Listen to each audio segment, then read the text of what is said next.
जनता का जो लूटा हुआ पैसा है वो अंबानी, अदानी और जो आपके भागे हुए मोदी हैं, नीरव मोदी से लेके जितने भी मोदी हैं जो भागे गए, उनको हमारा पैसा जो पैसे का इस्तेमाल करके लोगों के विचारों को मॉडिफाइड कर रहा है। ये बहुत लंबे ही आने वाले समय में मोदी, योगी और अमित शाह तीनों के कानों पे एक बहुत बड़ा धमाका होने वाला है। देखिए, भगत सिंह ने एक बात कही थी कि अगर आपकी सरकारें गूंगी हों तो उनको एक बम धमाके की ज़रूरत होती है। हम उस बम धमाके की बात नहीं करते हैं कि आप हथियार बंद होके जाइए। युवाओं की जो आवाज़ है वो अपने आप में एक बम से कम नहीं होती है। तो अगर आज यहाँ पर सड़कों पर 6 से 7 हज़ार के युवा यहाँ पे खड़े होकर एक आवाज़ उठा रहे हैं तो ये बात तय है कि संसद की जितनी भी ईंटें हैं वो तो हिलनी ही है। और जिस तरह से मद्देनजर रखते हुए आने वाले 5 चुनाव हैं, इसका आपको परिणाम भी देखने को मिलेगा। और आने वाला जो कहा जाता है कि पूरे देश की राजनीति को जो उत्तर प्रदेश हमेशा डिसाइड करता रहा है, सबसे ज़्यादा लोकसभा सीट के साथ साथ सबसे ज़्यादा विधानसभा जहाँ की सीट होती हैं, अगर उसको मद्देनजर रखा जाए तो आने वाले 2022 के चुनाव में जो पे युवाओं की बेरोजगारी जो सबसे बड़ा मुद्दा होने वाला है, जिसको लेके आज आंदोलन किया जा रहा है, निश्चित रूप से ही आने वाले समय में मोदी, योगी और अमित शाह तीनों के कानों पे एक बहुत बड़ा धमाका होने वाला है। जिस तरीके से रोजगार की बात करते हैं तो प्रधानमंत्री और अमित शाह की तरफ से बड़े अजीबोगरीब बयान आते हैं कि आप चाय बनाइए, पकौड़ा कीजिए। आप जैसे युवा जब ऐसा सुनते हैं तो आपको क्या लगता है, कैसा समझ में आता है? देखिए, इस बात से ये बात साबित हो चुकी है कि जिस तरह से राइट विंग फोर्सेस हर जगह बढ़ रही हो। 2 फैक्ट्स हमारे सामने आए हैं। एक फैक्ट आया कि जब डोनाल्ड ट्रंप, तो वहाँ की ही सत्ता ने ये कहा कि ये सबसे झूठे इंसान हैं। आज भारत का एक इंसान ये कह रहा है कि देश का प्रधानमंत्री सबसे ज़्यादा झूठा है। तो जब उसने इस बात का वादा किया था कि नहीं 2 करोड़ रोजगार हम आपको देंगे, ये बात उसी समय स्पष्ट हो गई थी कि 2 करोड़ का सिर्फ एक ये झूठा वादा है।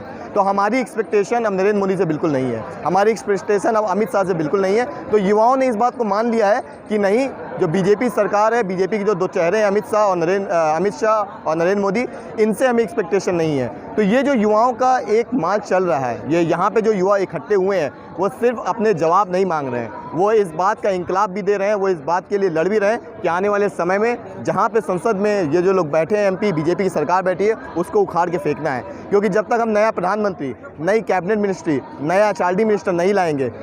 अब हमारे प्रधानमंत्री हमेशा से कहते हैं कि मैंने चाय बेची है, इसलिए उनको चाय एक रोज़गार लगता है। लेकिन जो बच्चा लाइब्रेरी में बैठ के 8-8 घंटे पढ़ रहा है, जो यूपीएससी की तैयारी करता है, जो सुबह 6 बजे उठता है, लाइब्रेरी जाता है और रात के 12 बजे आता है, उससे पूछिए कि आप उससे ये कह सकते हैं कि आप जाके चाय बनाइए? उसकी एक्सपेक्टेशन ये है कि वो आईएएस बने, उसकी एक्सपेक्टेशन ये है कि वो आईपीएस बने। उसके लिए चाय, पकौड़ा, पंचड़, स्किल इंडिया के नाम पे आप कारपेंट्री सिखा रहे हैं, उसके लिए जॉब कभी नहीं होगा। ये एक मजाक एक दूसरी कम्युनिटी के लिए है।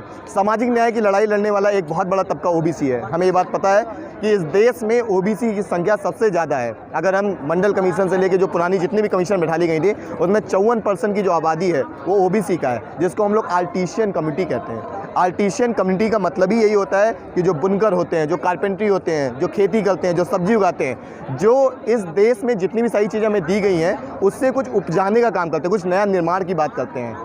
वो उनकी कला है। कला और रोजगार में अलग होता है। कला हम अपने लिए करते हैं, कला हम करते हैं ताकि यहाँ पे जो तमाम लोग हैं उसके लिए हम कर सकें। मोदी जी कहते हैं पकौड़ा बनाइए, वो कहते हैं कि बुनकरी कीजिए। तो अगर बुनकरी ही करना है तो आप 1 से लेके 12 तक, इसके बाद आईआईटी कितनी महंगी फ़ीसें, अभी जैसे आपने बात सुना होगा कि नवोदय विद्यालयों को बदलकर सैनिक स्कूल में बदलने की बात कही जा रही है। वहाँ पे भी प्राइवेट पब्लिक पार्टनरशिप की बात की जा रही है। 1.5 लाख की फ़ीस बढ़ाई जाने की बात करी है। तो वो बच्चे 2.5 लाख रुपये क्यों दें जब उनको जाके पकौड़ा ही बेचना है? पकौड़ा बेचने के लिए अगर आप अपनी माँ से बात करें तो आपको 10 दिन में ट्रेन कर सकती हैं। उसकी तरीके से रोजगार नहीं है देश में, बढ़ती जा रही है लगातार। जिस तरीके से इतिहास में पहली बार ऐसा हुआ है कि पेट्रोल 100 के पार चला गया है।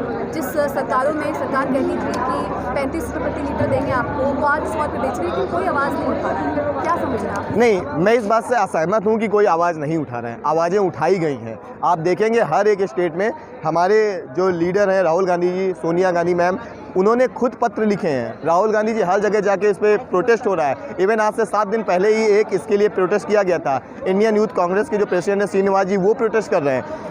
लेकिन दिक्कत वाली बात यह है कि अगर आप जैसे कुछ चंद मीडिया लोगों को छोड़ दें तो एक बिकाऊ मीडिया भी बैठी है, जिसको इस बात से फुर्सत नहीं है कि मोदी के सर पे बाल कितने हैं, वो किस दिन आम कैसे खाते हैं, योगी के सर पे बाल कितने नहीं है, उसको जनता के मुद्दे दिखाने ही नहीं है। अब एक मीडिया वाले ने ये कहा कि जो पेट्रोल का प्राइस बढ़ाया गया है उससे रेवेन्यू जनरेट करके दिया तो आप ही को जाएगा ना।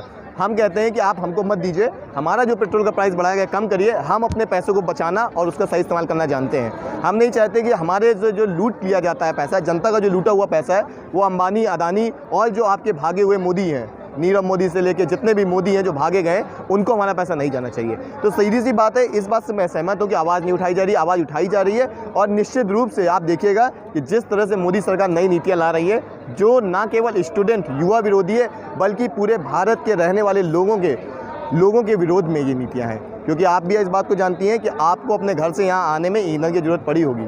तो सीधी सी बात ये है कि अगर आप वहाँ से यहाँ आ रही हैं तो उसका पैसा बढ़ा होगा, सब्जियों के रेट बढ़ेंगे, दूध के रेट बढ़ेंगे, और जब ये सारे रेट बढ़ेंगे इसका असर किस पे पड़ेगा? इसका असर आम जनता पे पड़ेगा। आप सहमत हूँ, लेकिन जब चुनाव आते हैं तब मुद्दे वही होते हैं जो भाजपा सामने रखती है। ये मुद्दे उभर कर नहीं आ पाते कि महंगाई है, रोजगार नहीं है, या फिर देश में कानून व्यवस्था सही से लागू नहीं है। इसकी क्या वजह है? सरकार जैसे चाह रही है वैसे मुद्दा बना रही है। अगर आप मेरी इस बात से सहमत हैं, कि आजकल का चुनाव में सोशल मीडिया से लेके पैसे का बहुत बड़ा वो होने लगा है। 2019 के अगर लोकसभा चुनाव की बात की जाए तो जहां पर एक तरफ जो पार्टी फंड के नाम पे आता है, वहां पे कांग्रेस को 653 से 700 करोड़ के बीच में मिल रहा है। वहीं दूसरी तरफ बीजेपी को पिछले सिर्फ लास्ट 3 महीने में 2400 से 2500 करोड़ रुपये पैसा मिल रहा है। अब आप ये बात सोचिए कि अगर आपके पास 25 करोड़ रुपये पैसा है, मीडिया आपके हाथ में है, सोशल मीडिया पे आपके जो यूनिट्स है वो आपके हाथ में है, आप अपने मुद्दे बेच रहे हैं, आप जनता की आवाज़ को उठने ही नहीं देना चाहते ना। लोग अगर वोट दे रहे हैं तो ये इस बात को आप मान लीजिए कि आज ये उनका विचार नहीं है। आप उनके दिमाग में हर रोज़ रात के 9 बजे 7 बजे वीडियोज़ के थ्रू, मीडियाज़ के थ्रू उनके दिमाग में झूठे भर रहे हैं। वरना आप इस बात को अच्छी तरह से जानते हैं कि अगर आपके बेटे को या आपके भाई को पढ़ाई और मंदिर में जाने की एक बात होगी तो आप हमेशा पढ़ाई चूज़ करेंगी। आप अपने बेटे की हेल्थ और मंदिर जाने की बात कहा जाएगा तो आप अपने बेटे की हेल्थ या अपने भाई की हेल्थ के बारे में बात करेंगे।